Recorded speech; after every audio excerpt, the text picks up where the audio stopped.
We have some hockey we have to talk about. Pretty jam-packed show. Just because it's a Tuesday doesn't mean we're not going to get to ask CJ. We have some questions, of course, but we have to talk about the Canucks. We're going to mention the Olympics and Anton Khudobin. Once upon a time, a legend for the Dallas Stars and helping them get to the Stanley Cup final during the bubble. I would like to start with the Canucks and the fact that they're perfect under Bruce Boudreau, in spite of all the front office turnover that's taken place over the last little while. And I was trying to find it on our episode we did in Montreal, but I remember you kind of casually mentioned Jim Rutherford wanting back in the game. And lo and behold, he's running things in Vancouver now. Foresight. Did you have any inkling he was going to Vancouver? I certainly knew of their interest in him. I think when we recorded that episode would be, 8 days ago. It just wasn't clear. That was after the weekend where, they'd let Travis Green go and Jim Benning, a couple others from the organization. It wasn't clear at that point early last week if he was going to accept the job. And I think what's interesting here is initially my understanding is Jim Rutherford actually, said he was sick last week. He wasn't sure if, he didn't want to just jump into this, at his stage of life. I think he wasn't sure where or when, if he would work again. And Francesco Aquilini, the Canucks chairman, kind of the front-facing member of the Aquilini family that owns that team, went and visited him in person, and that helped sort of seal the deal because Aquilini had really wanted Jim Rutherford to run his hockey department. They actually have a relationship pre-existing, prior to this time. Just they've both been around the sport a while, and Rutherford is one of the people Aquilini's been leaning on in the last few months when he's been contemplating changes, trying to seek some outside opinions on his team and what's going on and the best way forward. And so, it all ended up working out. It just took a couple extra days for Jim Rutherford to be, convinced, committed, and certainly he's all those things. And I actually think it's the perfect hire for that team right now. I mean, I know that we can go into, sure, he's been around a long time and all this stuff, new voices and this and that. But when you're talking about someone who can provide a buffer between ownership and the eventual GM and the front office, someone who's seen it all, and someone who I think still into his early 70s really wants to work. And so there's just not that many people out there that have anywhere. Well, there's no one out there that has his resume that would be willing to work right now. And so I think this is a great hire for the Canucks. Sounds like Jim Rutherford's actually, I talked to Aquilini last weekend. I was in Florida for the Board of Governors. And, he sort of set the expectation there. The GM search would probably stretch into the offseason. It seems like Jim Rutherford's maybe a little more anxious to try to fill that position sooner. And so, he'll be dealing with maybe some limited candidate fields because the year's on and some people are under contract. But, it sounds like he wants to build out that front office really quickly here. Yeah, because a lot of names to add to that as well have also been let go in the last few days too. Chris Gear, the former AGM, gone, and the former senior director of hockey operations, Jonathan Wall, also dismissed in the last few days. So we're not just talking a new GM here. We're talking a good chunk of their front office staff. Any idea of any names who could be tossed out around or? Well, Jim Rutherford at his introductory press conference Monday mentioned that he'd like to bring someone in this week. I believe that to be Patrick Alvin, who he worked with in Pittsburgh. If you remember, actually, when Jim stepped aside from the Penguins for a time, Alvin was the interim GM. It's not clear yet if that's going to happen, but that's the name I've heard that he would bring in to potentially fill one of the assistant GM roles.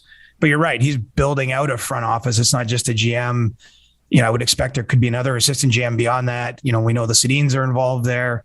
I think that this all has to be sculpted and made in a certain way. But again, I think that's why someone like Rutherford is perfect. Like I think giving him that blank canvas is the smart way to go if you're ownership. And, this is a really compelling organization to me because they haven't hit rock bottom. Like the start of the season was a disaster, but you look at the roster and they got players. This isn't necessarily a full teardown type of situation. And, one thing that Rutherford's always been good at is shaking things up and being pretty aggressive trade wise and turning things over. And so I think I got them as a team to watch now, and it's unrelated to them winning 4 straight games right out of the chute with Bruce Boudreau as their head coach. I just think that team's probably quite a bit better than it's looked. And then the question now is how much better, I mean, how, and can they even get back in the playoff race? Like the math is not on their side there, but crazy things have happened. I mean, we saw the Blues a few years ago, and I'm not saying they're going to go win the cup, but the Blues came from last place in the NHL at this point in the season and made the playoffs. I mean, it's not impossible if they get hot. And so, it probably took a little longer than it should have, maybe to clean house there. But I like the way that the Aquilinis have started this, and I think they've put these big decisions in the right person's hands.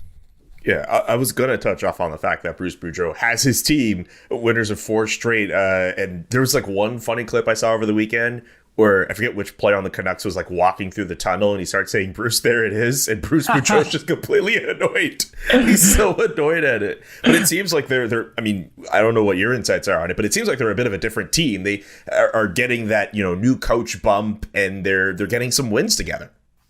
Right. And they're starting to feel confidence, right? I mean, the beauty about winning 4 games in a row and one of those wins wasn't that pretty. Not that we're grading wins at this point in time, given where the season's gone. But, I just think that it's loosened everyone up. And if there's one thing Bruce Boudreau is known for, it's, getting players, I think, to a comfortable spot. I think he really understands the mindset of a player, having been a skilled player himself back, in his days.